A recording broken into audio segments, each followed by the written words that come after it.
अस्सलाम वालेकुम स्टूडेंट्स, आपको खुश आमदीद कहता हूँ लेसन नंबर 31 में। आज के लेसन की जानिब बढ़ते हैं। स्टूडेंट्स, जैसा कि मैंने आपको पहले बताया था कि after the completion of 30 lessons we will move towards our grammar portion.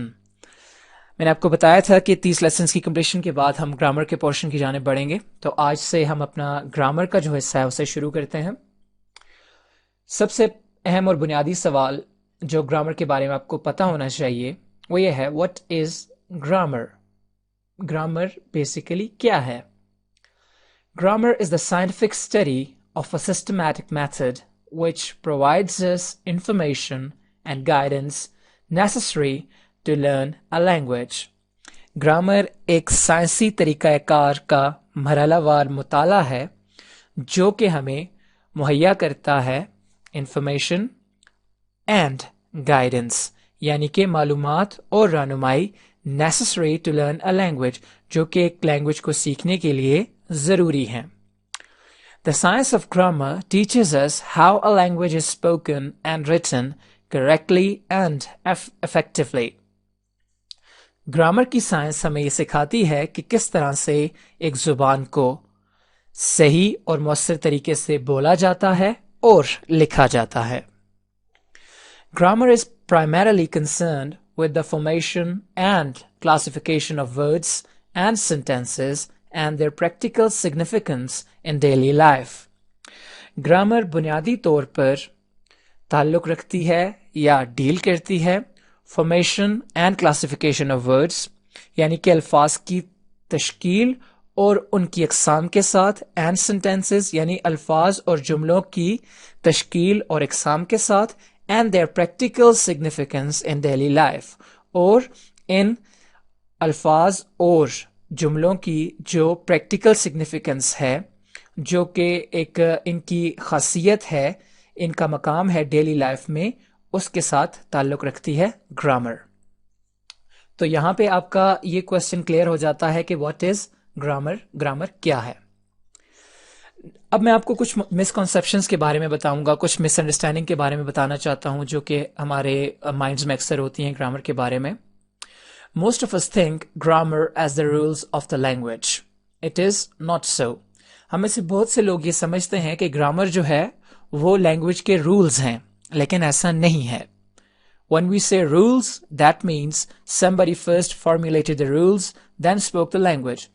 तो इससे ये तासुर कायम होता है, इससे ये पता लगता है कि किसी शख्स ने पहले रूल्स बनाए थे और उसके बाद उनको फॉलो करते हुए एक लैंग्वेज वजूद में आई है। हालांकि ऐसा नहीं है। हम सब ये जानते हैं कि लैंग्वेज का जो स्टार्ट हुआ, जहाँ से इंसान ने अपने मैसेजेस को पास ऑन करना शुरू किया, वो जेस्चर्स थे, हाथ के इशारे थे, उसके बाद छोटी मोटी अटरेंसेस थी, और उसके बाद वक्त के साथ साथ जैसे इंसान ने इवॉल्व किया, जैसे इंसान की ज़िंदगी में तब्दीलियां आई और बेहतरी आई, उसी तरह से लैंग्वेज में भी changes I. Grammar is simply a reflection of a language at a particular time. Grammar एक सादा अल्फाज में किसी भी ज़ुबान का अक्स है किसी ख़ास वक्त में। एक बात हमेशा याद रखिएगा कि लैंग्वेजेस जो होती हैं वो हमेशा चेंज पे होती हैं, वक्त के साथ साथ उनमें तब्दीली आती रहती है। लैंग्वेज कभी भी कांस्टेंट या स्टेबल नहीं रहती। इंपॉर्टेंस ऑफ ग्रामर हम पहले भी डिस्कस कर चुके हैं। As it is a structure of language, it has vital importance for a language learner. जैसे कि हमारे जिस्म में हड्डियां हैं, हमारा ढांचा है, उसी तरह से ग्रामर की अहमियत है इंग्लिश लैंग्वेज में।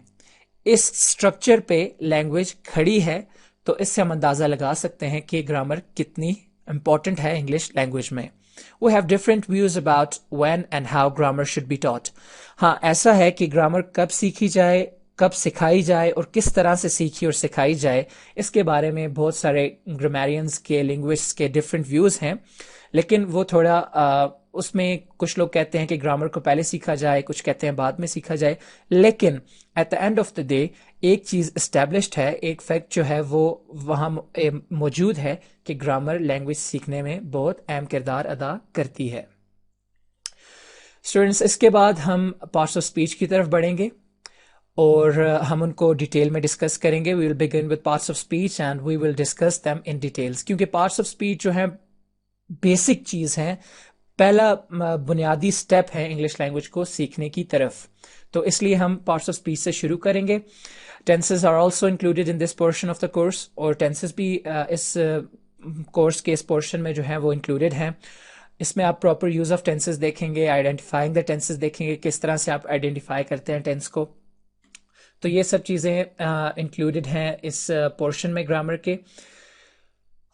آپ نے زیادہ سے زیادہ پریکٹس کرنی ہے. پچھلے جو لیسنس ہم کر چکے ہیں ان کو بھی، اب یہ گرامر کا پورشن آ گیا ہے، اس میں آپ کو مزید پریکٹس کی ضرورت ہے. جتنا آپ پریکٹس کریں گے اتنے بہتر آپ ہوتے جائیں گے.